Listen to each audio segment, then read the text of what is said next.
السلام علیکم ورحمۃ اللہ وبرکاتہ۔ بسم اللہ الرحمن الرحیم۔ ربیع الاول کا پیغام حضور صلی اللہ علیہ وسلم کی سیرت اور سنت کی روشنی میں، اس عنوان پر گفتگو کرنی ہے مختصراً۔ ربیع الاول کا یہ مہینہ چل رہا ہے، یہ انتہائی مبارک اور مقدس مہینہ ہے، اور حضور پاک علیہ الصلوۃ والسلام کی پیدائش کا اور وفات کا مہینہ ہے۔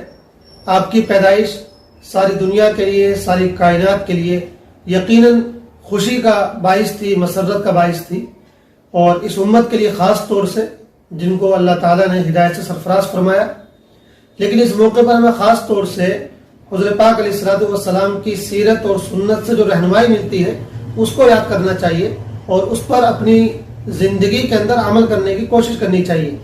حضور پاک علیہ الصلوۃ والسلام کی سیرت اور سنت میں بہت ساری مختلف رہنمائیاں ہم کو ملتی ہیں۔ حضور صلی اللہ علیہ وسلم کی سیرت اور سنت میں جو عملی رہنمائیاں ہم کو ملتی ہیں، ان میں سے چند باتوں کا ذکر آپ کی خدمت میں کرنا ہے۔ نمبر 1، استقامت، یعنی دین پر جم جانا۔ حالات کتنے بھی مشکل کیوں نہ ہوں، اپنے موقف پر، اپنے دین پر اور اپنے ایمان پر جم جانا، یہ حضور پاک علیہ الصلوۃ والسلام کی سنت بھی ہے اور آپ کی سیرت بھی ہے، اور آپ نے ایسا کر کے دکھایا ہے۔ آج کے حالات میں مسلمان ذرا سی پریشانیوں کی وجہ سے دین سے اور شریعت سے ہٹنا شروع کر دیتے ہیں اور ڈاواڈول ہونا شروع ہو جاتے ہیں۔ ضرورت ہے کہ وہ ان حالات میں بھی اپنے دین پر جم جائیں، مضبوطی کے ساتھ جمے رہیں۔ نمبر 2، مظلوم کی مدد۔ حضور پاک علیہ الصلوۃ والسلام کی زندگی سے ہمیں یہ سبق ملتا ہے کہ آپ جب نبی نہیں بنائے گئے تھے اس وقت بھی آپ مظلوم کی حمایت کے لیے، مظلوم کی مدد کے لیے کھڑے ہوئے تھے، تو آپ نے امن کے قیام کی کوشش کی، مظلوم کو انصاف دلانے کی کوشش کی۔ آج ہمارے لیے بھی یہ ضروری ہے کہ ہم آپ کے نام لیوا ہیں، تو ہم بھی دنیا میں امن قائم کرنے کی کوشش کریں، ظلم کو مٹانے کی کوشش کریں، اور جہاں ہم کو پتہ چلے کہ کسی پر ظلم ہو رہا ہے اور کسی کے ساتھ ناانصافی ہو رہی ہے تو ہم اس کا ساتھ دینے کی اپنی سی کوشش کریں۔ یہ حضور پاک کی سیرت اور سنت ہے۔ نمبر 3، پاکی اور صفائی۔ حضور پاک علیہ الصلوۃ والسلام نے پاکی اور صفائی کو آدھا ایمان قرار دیا ہے، اور قرآن پاک میں ہے کہ واللہ یحب المتطہرین، اللہ تعالیٰ بہت زیادہ پاک رہنے والوں کو پسند فرماتے ہیں۔ آج ہم مسلمانوں کا کیا حال ہے، ہماری گلیوں کا، محلوں کا، راستوں کا ہم اچھی طرح جانتے ہیں۔ حضور پاک کی سیرت کا پیغام یہ ہے، ربیع الاول کا پیغام یہ ہے کہ ہم خاص طور سے اس مہینے میں یہ نصیحت حاصل کریں اور اپنے محلوں کو، گلیوں کو، راستوں کو جو ہے پاک کریں اور صاف کریں، اور کوئی بھی گندگی ہمارے محلوں میں، ہمارے راستوں میں نظر نہیں آنی چاہیے۔ کوڑا کرکٹ، کچرا، اس طرح کی جو گندگی آج کل جگہ جگہ نظر آتی ہے، اس سے اپنے علاقوں کو صاف کریں، خود اپنی باڈی کو پاک صاف رکھیں، اپنے باطن کو پاک صاف رکھیں۔ تو طہارت اور نظافت، پاکی اور صفائی جس کو کہا جاتا ہے، یہ حضور پاک علیہ الصلوۃ والسلام کی سیرت کا بہت اہم حصہ ہے۔ چوتھی چیز یہ کہ ہم یہ دیکھیں کہ ہم اپنے گھر والوں کے لیے، بیوی بچوں کے لیے، والدین کے لیے اور رشتہ داروں کے لیے کتنے اچھے انسان ہیں۔ حضور پاک نے فرمایا کہ تم میں سب سے اچھا انسان وہ ہے جو اپنے گھر والوں کے لیے، اپنی بیوی کے لیے زیادہ اچھا ہو۔ آج ہم اپنے گھر والوں کے ساتھ غلط رویہ اختیار تو نہیں کر رہے ہیں، ہماری وجہ سے ہماری بیوی کا کہیں دل تو نہیں دکھتا ہے، ہم اپنے والدین کے ساتھ بے ادبی سے پیش تو نہیں آتے، ان کی نافرمانی تو نہیں کرتے، کہ ایسا تو نہیں کہ ہم نے اپنے رشتہ داروں میں سے کچھ کے ساتھ قطع تعلق ہی کر رکھی ہو، ان کے ساتھ معاملات بند کر رکھے ہوں، ان کے یہاں آنا جانا ختم کر رکھا ہو، ان سے بول چال بند کر رکھی ہو۔ تو رشتوں کو نبھانا، رشتوں کا خیال کرنا، اور رشتہ داروں کی کچھ بری باتوں کو بھی برداشت کر لینا اور ان کے ساتھ تعلق نبھانے کی پوری کوشش کرنا، چاہے ان کی طرف سے تعلق ختم کرنے کی کوشش کی جائے۔ والدین کا پورا حق، والدین کا پورا احترام، خدمت، عزت، اس طریقے سے اپنی بیوی بچوں کا خیال کرنا، یہ حضور پاک علیہ الصلوۃ والسلام کی سیرت اور سنت کا حصہ ہے۔ اور اس مہینے میں خاص طور سے ہمیں اپنا جائزہ لینا چاہیے کہ ہم اس پہلو سے کس حد تک کامیاب ہیں۔ نمبر 5، انسانیت کی خدمت، دوسروں کی مدد، دوسروں کے لیے اچھا سوچنا، دوسروں کے لیے بھلا سوچنا، دوسروں کے لیے خیر کے کام کرنا، دوسروں کو اپنی ذات سے، اپنی صلاحیت سے فائدہ پہنچانا، نفع پہنچانا، یہ حضور پاک علیہ الصلوۃ والسلام کی سیرت اور سنت ہے۔ ہم دیکھیں اس مہینے میں خاص طور سے کہ ہم اپنی ذات سے، اپنے عمل سے، اپنے کردار سے دوسروں کو کتنا فائدہ پہنچا رہے ہیں۔ حضور پاک علیہ الصلوۃ والسلام تو جب نبی نہیں بنائے گئے تھے اس وقت بھی آپ انسانیت کی خدمت کرتے تھے، بیواؤں کی مدد کرتے تھے، یتیموں کے سر پر دست شفقت پھیرتے تھے، مظلوموں کی حمایت کرتے تھے، ضرورت مندوں کی ضرورت پوری کرتے تھے، آپ سے جو کچھ بھی ہوتا تھا آپ ان کی مدد کرنے سے پیچھے نہیں رہتے تھے۔ تو ہمیں بھی اپنی ذات سے دوسروں کے لیے اچھا انسان بننا چاہیے۔ حضور پاک علیہ الصلوۃ والسلام رحمت للعالمین تھے، حضور پاک علیہ الصلوۃ والسلام رحمت للعالمین تھے، ساری دنیا کے لیے، سارے جہانوں کے لیے آپ رحمت تھے۔ ہم آپ کی امت ہیں تو ہمیں بھی دوسروں کے لیے رحمت بننے کی کوشش کرنی چاہیے اور دوسروں پر رحم کرنا چاہیے۔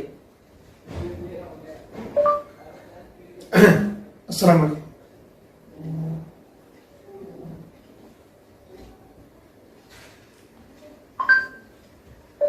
نمبر 6، حضرت پاک علیہ الصلوۃ والسلام کی سیرت اور سنت میں ہمیں یہ بھی ملتا ہے کہ آپ نے اپنے قریب کے رشتہ داروں کے بچوں کی پرورش کی، ان کی نگہداشت کی، ان کو اپنی تعلیم و تربیت میں لیا۔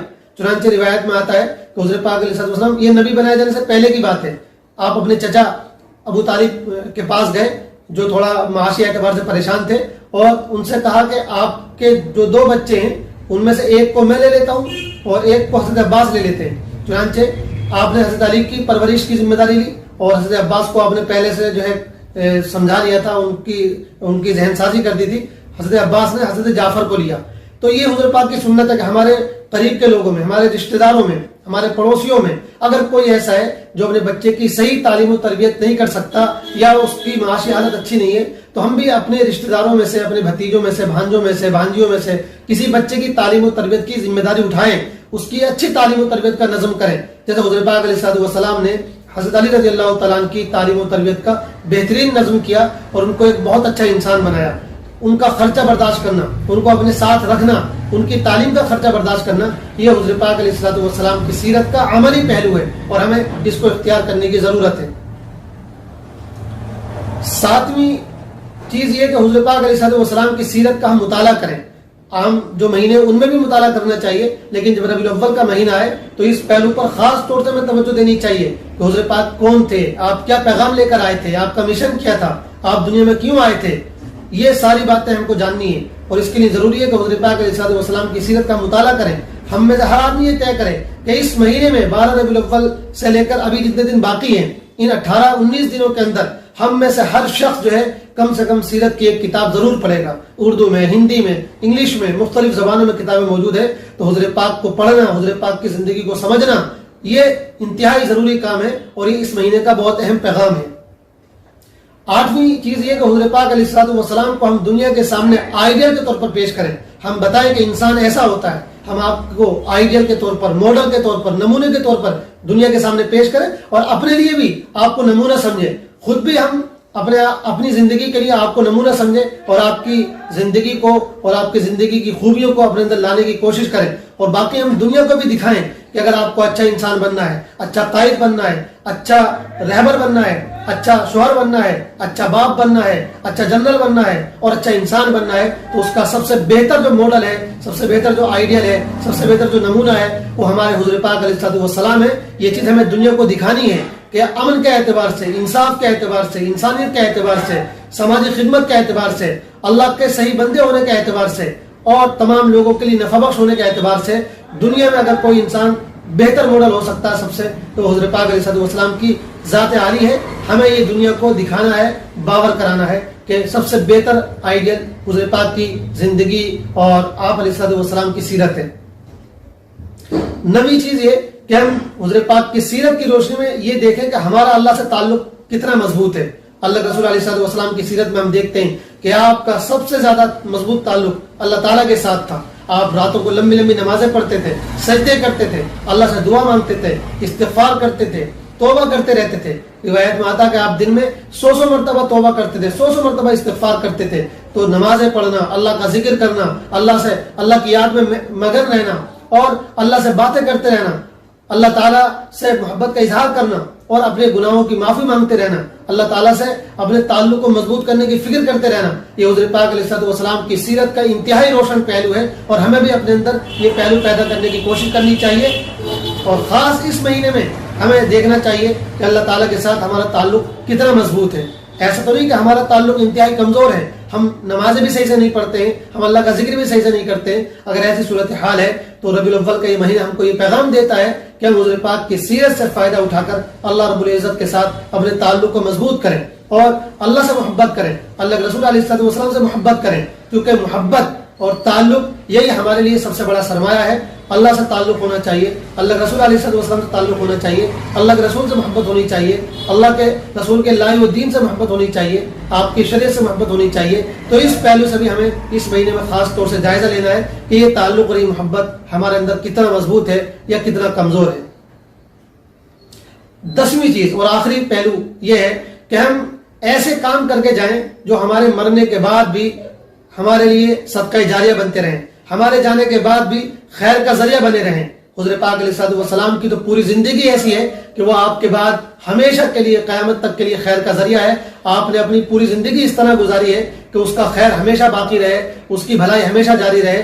ہم کو بھی اس بات کی کوشش کرنی چاہیے۔ چنانچہ ہم دیکھتے ہیں کہ حضور پاک علیہ السلام نے مسجد تعمیر کی، آپ نے تعلیمی ادارہ تعمیر کیا، آپ نے ایسے افراد تیار کیے جو آپ کے لیے بعد میں خیر کا ذریعہ بنے، پوری دنیا کے لیے خیر کا ذریعہ بنے۔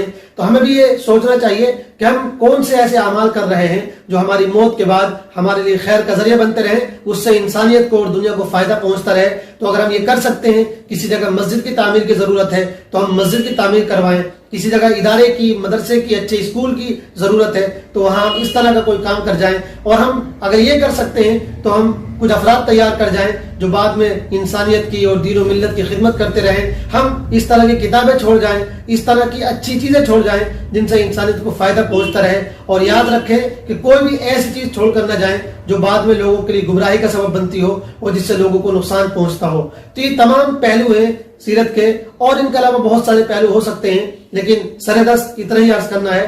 یہ مختلف پہلو ہیں جو حضور پاک علیہ السلام کی سیرت میں، آپ کی زندگی میں، آپ کی سنت میں ہم کو ملتے ہیں۔ ربیع الاول کا یہ مہینہ جب آتا ہے تو ہم سے مطالبہ کرتا ہے کہ ہم ان پہلوؤں کو سامنے رکھیں اور حضور پاک علیہ السلام کے مشن کو، آپ کے لائے ہوئے دین کو، آپ کے پیغام کو سمجھیں، اس پر عمل کریں اور اس کو دنیا تک پہنچانے کی کوشش کریں۔ اللہ تعالی ہم سب کو عمل کرنے کی توفیق عطا فرمائے اور حضور پاک علیہ السلام پر بے انتہا درود و سلام پیش فرمائے۔ ایک آخری بات چلتے چلتے یہ بھی عرض کر دیں کہ ربیع الاول کا مہینہ ہے، اس میں ہم سب کو کوشش کرنی چاہیے کہ عام دنوں سے زیادہ حضور پاک علیہ السلام پر درود و سلام پیش کرتے رہیں۔ اللہ تعالی ہم سب کو عمل کی توفیق عطا فرمائے۔ والسلام علیکم ورحمۃ اللہ وبرکاتہ۔